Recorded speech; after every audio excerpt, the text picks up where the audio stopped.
ولا تکونوا کالذین نسوا اللہ فانساہم انفسہم اولئک ھم الفاسقون. دیکھو اے مسلمانوں، ان لوگوں کے مانند نہ ہو جانا جنہوں نے اللہ کو بھلا دیا تو اللہ نے انہیں اپنے آپ سے غافل کر دیا، اور یہی لوگ فاسق و فاجر ہیں. یہ سوال پیدا ہوتا ہے کہ انسان اپنے آپ سے کہاں غافل ہوتا ہے؟ کہاں اپنے وجود حیوانی سے غافل ہوتا ہے؟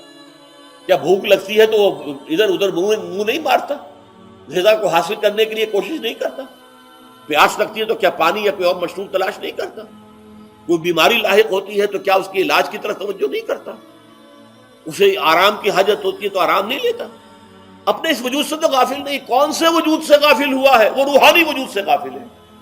بھول گیا کہ میرے اندر روحانی وجود بھی ہے اور اس کا تعلق ذات باری تعالیٰ کے ساتھ. اس نے سمجھا کہ میں بس حیوان ہوں، میرا حیوان ہوں، اپنے اس وجود کی اصل حقیقت ہی سے بے خبر، غافل.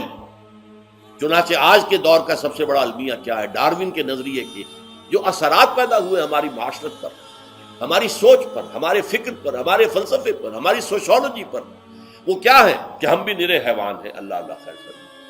یہ سب سے بڑی محرومی ہے اس دور کی کہ انسان اپنے اصل شرف سے خود ہی مستعفی ہو گیا. ہمارا کوئی وجود ہے ہی نہیں روحانی وغیرہ. روح کسے کہتے ہیں ہم نہیں جانتے، بس یہ جسم ہے. ہم اللہ کو نہیں جانتے کون ہے کون نہیں ہے. ہوگا ہم تو اس کائنات کو جانتے ہیں. ہم روح سے واقف نہیں، ہم تو اپنے جسم کو واقف. آخرت واخرت سے ہمیں کچھ پتہ نہیں، شاید ہو شاید نہ ہو، کچھ پتہ نہیں، لیکن یہ زندگی تو ہے، اسے ہم جانتے ہیں. یہ ہے آج کے انسان کا سب سے بڑا المیہ. دین کی بات پھیلانا صدقہ جاریہ ہے. ثواب کی نیت سے ویڈیو کو شیئر ضرور کیجیے. جزاک اللہ.